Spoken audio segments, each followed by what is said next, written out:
Cheers, everybody. Lonnie Beck here from Dragon Gym, along with instructor Chris, Coach Chris. What's going on, guys? Soon to be Professor Chris, maybe. We were just kind of talking about some things regarding children, regarding emergencies, accidents, and things like that, and talking about like the things that kids should know. And then we started getting into the things that we should know as adults when emergencies happen. Right? Like, Yeah. I think I can't recall my mom and dad's cell phone number. Being able to give a description on where you are. I'll give you a quick story. About 2 weeks ago, I was in an auto altercation in California, and I couldn't pinpoint my location. I didn't know exactly where I was. I had to turn around, get my bearings, and it was really hard for Highway Patrol to locate me. So they actually ended up doing it by geo-tracking my phone. But if you don't have a phone there with you, and children in particular, how are they going to give police, EMT, fire, or any other first responder details of what happened, where they are, who was involved, and all that stuff? So these are like, how many did you say? 7 or 8? The 8 things. 8 things that like kids should know. Probably us too, adults. Kids should know, like, if something happens. Like, you want to share that experience? Yeah, so I met this family over the weekend, and parents were not present because they were at work, and there was an injury in the household to the youngest member, and the middle child, the oldest kid was actually wrapped up in consoling the little one. He was kind of holding him and all this, and the middle kid, who was 7 years old, was able to provide these important details that were able to kind of forward the situation. So the young man knew his full name. He knew his little brother's full name.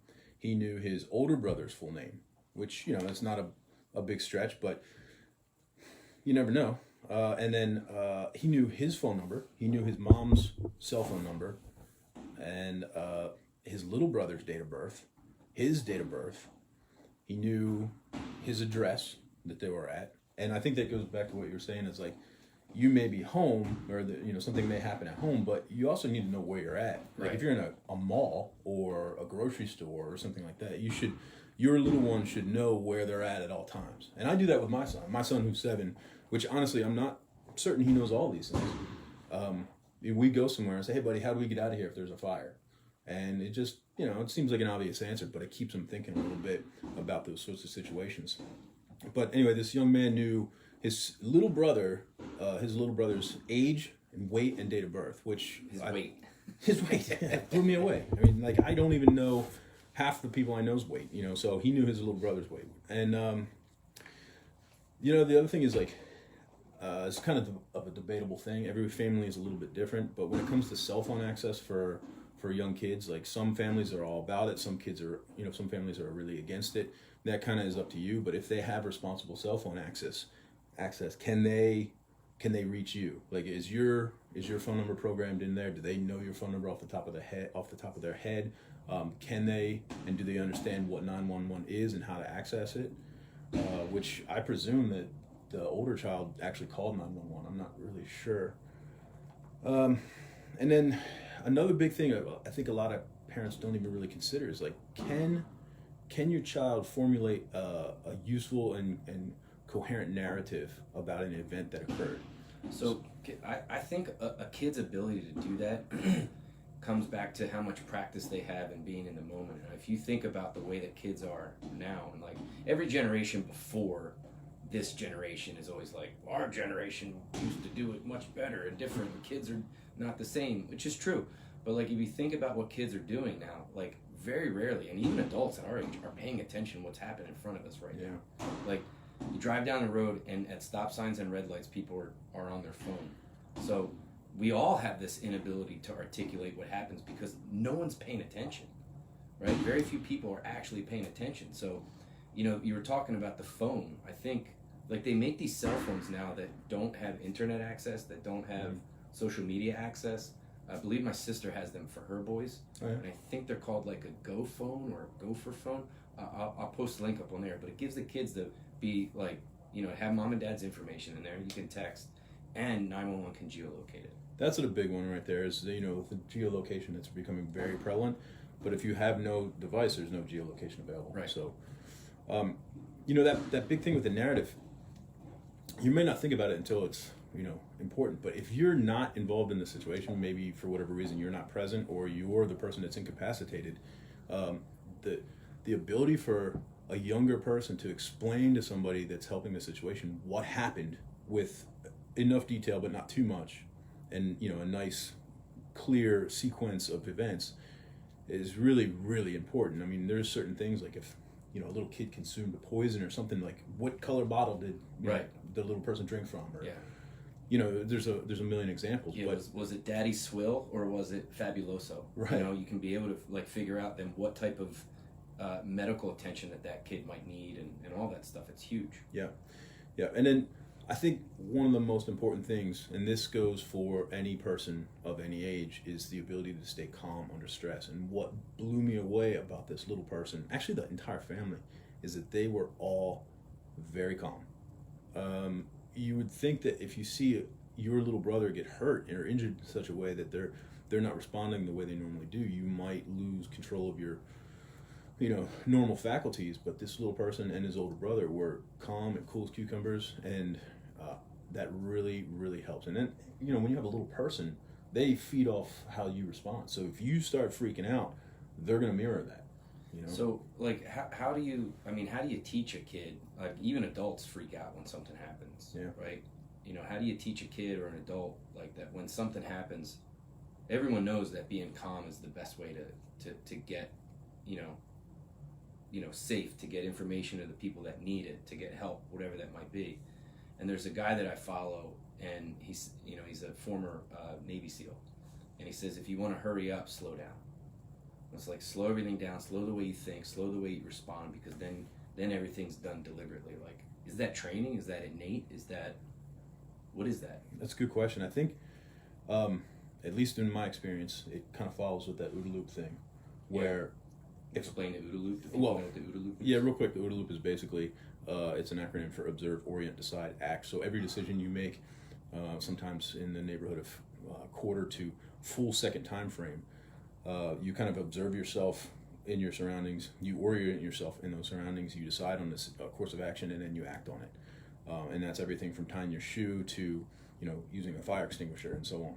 So I think one of the things that happens is when people get kind of caught behind the chain of events, they tend to panic. And panic, you know, there's really only a few things you do when you panic. You fight, flight, freeze, or posture. And freezing, I think, is one of the more common responses to people that don't know what's going on in their situation. Yeah. So freezing is really bad. I never heard posture. Posture is, you know, like you're somewhere and somebody doesn't necessarily want to fight you. Oh, and they're but just they don't necessarily peacocking, right, posturing. Exactly. Yeah, see that a lot. Yeah, it's a fairly typical response. It's a fairly typical fear response, and you can see it in the way people answer you sometimes. People get defensive sometimes. Yeah. Would you say the people that posture really aren't what they're exuding? Most of the time, that's fear. I mean, in my experience, I've seen it as 99% of the time they're nothing even close to what they say they are. Yeah. However, it also could be one of those things where they could be overcompensating and really not wanting to get entangled. You know, so they're really kind of overcompensating their prowess to minimize the likelihood of that happening. But kids typically, in scenarios where there might be trauma or injury or whatever, fire, like I think, and I've experienced, like, kids tend to freeze, and they're waiting for someone to sort of, like, a manager or an adult to come in and control the situation. But like, a lot of this stuff, I think, comes down to, you know, a kid's ability to focus on what's happening in front of them. You know? Right, and basically you can get all. What I'm getting at is you can get rid of all of that sort of, or lessen a lot of that likelihood if you just do it normally. You know, hey, the stove caught on fire, and you put it out with a fire extinguisher, and be like, all right, Billy, can you tell me what happened? And if they say, you know, they start losing their composure and start crying and all this stuff, like, that's a bad situation when it comes to explaining narrative and keeping cool under stress. But if you can say, all right, you know, son, what happened here? Well, I was trying to cook something, and I had the heater up to 10, and it caught on fire. You know, maybe they're not supposed to be doing that, but at least they can explain what happened. Yeah. You know, and you practicing that with them over and over again, and then when something happens, they don't get wrapped up in the sequence of events or the potential, you know, they might be afraid they're going to get in trouble or somebody's hurt or something. They're not so wrapped up in that, they're answering the question, you know, so. Want to go through the 8 again? Like, Yeah. what do you think? So let's say, like, even adults, like, we should know this. So, like, at the beginning of this, I said, like, I'd have a hard time under pressure telling someone, and I'm 40 years old. Yeah. Allegedly. I think Telling someone my mom and dad's cell phone number. Yeah. Like, it's just stored in my phone. I don't know my mom and dad's cell phone number. I know my wife's. But, like, is a kid going to know yours? Is a kid going to know the neighbors? Is a kid going to know anybody else that they trust that can get them help? So, yeah, I mean, it's conceivable that something could happen to your phone, right, and you're not able to retrieve that information, Yep. and then you're out of luck. I think it's important for adults to know social security numbers, like for yeah, close ones, like yeah. If loved you go to the ones. hospital, right? Right. You should probably. I don't know my kids' social security numbers, but I probably should. Wives, spouses, parents. It's a lot of numbers to remember, but that's probably a good place to start. Yeah, but I also can't tell you how many times I've texted my wife and I'm like, "What's her social security number? What's I'm like I forget." Yeah. All right, so a list of like 8 things that Right. we think kids should know in case of an emergency. So there's 8 things that I think would probably be the most critical for children to know to help with situations.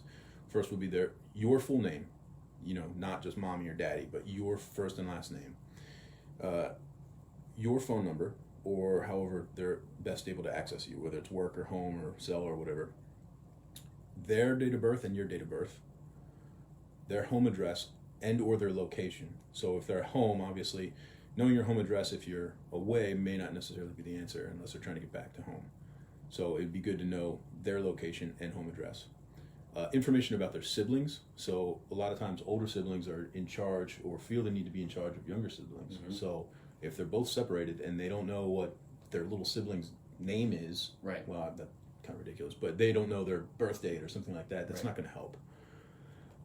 Next would be cell phone access and ability to use it. Again, that one would be kind of a family contingent one. That's up to you guys.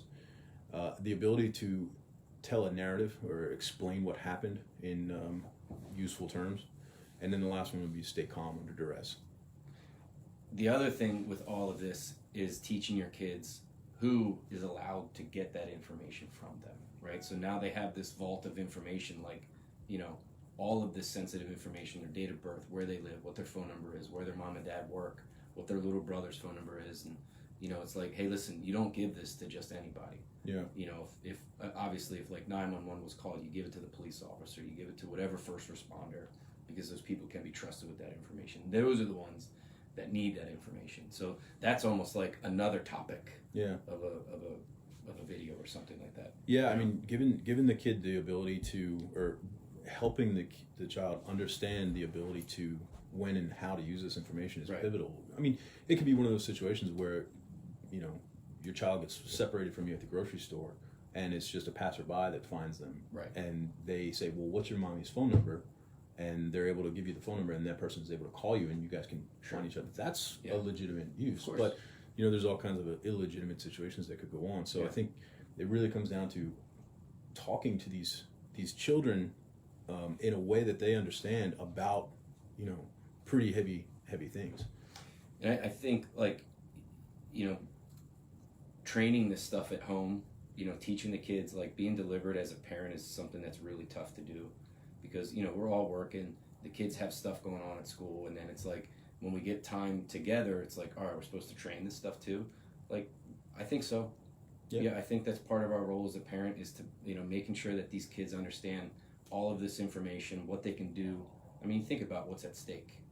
Yeah. You know, you think of always worst case scenario as a parent and plan for it somehow. So training this stuff with your kids and making sure that they understand it, how they can give it to people, how they can get help.